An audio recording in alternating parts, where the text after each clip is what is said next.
दुनिया में असंभव कुछ भी नहीं। अगर इंसान कुछ करने की ठान ले तो उसे दुनिया की कोई ताकत नहीं रोक सकती। बस उसे अपने लक्ष्य की जानकारी स्पष्ट तौर पर होनी चाहिए। खुद को कभी भी कमजोर नहीं समझना चाहिए। अगर आप ही अपने आप को कमजोर कहेंगे तो आप खुद अपने अस्तित्व को खतरे में डालने का काम करेंगे। खुद पर विश्वास रखें और हर परिस्थिति का सामना करें। कहते हैं सीखने वाला इंसान कहीं से भी कुछ भी सीख लेता है। उसे इस बात से कोई मतलब नहीं होता कि सामने वाला क्या सोचता है और कैसा आचरण रखता है। उसे मतलब होता है तो बस सीखने से। सीख कर ही एक आम इंसान महापुरुष की उपाधि प्राप्त करता है। जीवन में कई ऐसी घटनाएं होती हैं जो हमारी ज्ञान की आंखें खोल देती हैं और हमें आध्यात्मिक ज्ञान की प्राप्ति होती है। तो आइए स्वामी विवेकानंद के जीवन से जुड़ी एक अद्भुत कहानी सुनते हैं जिसे ओशो ने कहा है। विवेकानंद ने कहीं एक संस्मरण में लिखा है, जब पहली बार धर्म की यात्रा पर उत्सुक हुआ तो मेरे घर का जो रास्ता था वह वेश्याओं के मोहल्ले से होकर गुजरता था। सन्यासी होने के कारण, त्यागी होने के कारण मैं मील 2 मील का चक्कर लगाकर उस मोहल्ले से बचकर घर पहुंचता था। उस मोहल्ले से नहीं गुजरता था। सोचता था तब कि यह मेरे सन्यास का ही रूप है, लेकिन बाद में पता चला कि यह सन्यास का रूप न था। यह उस वेश्याओं के मोहल्ले का आकर्षण ही था जो विपरीत हो गया था। अन्यथा बचकर जाने की भी कोई जरूरत नहीं है।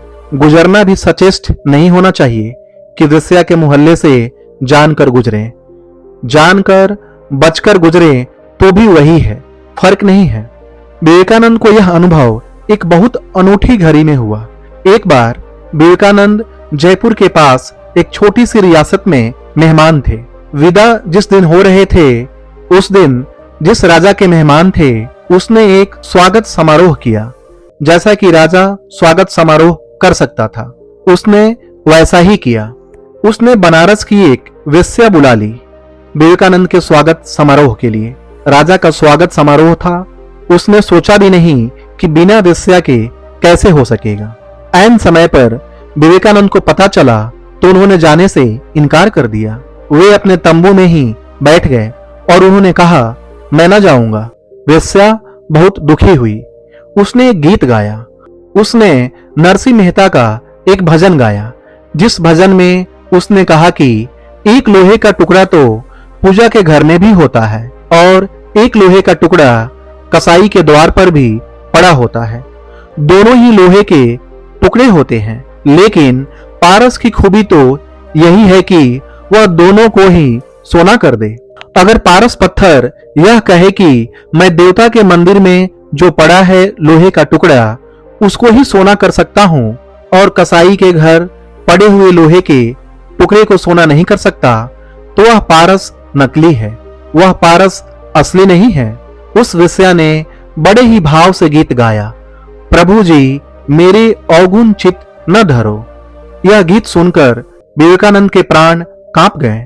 जब सुना कि पारस पत्थर की तो खूबी ही यही है कि वेश्या को भी स्पर्श करे तो सोना हो जाए।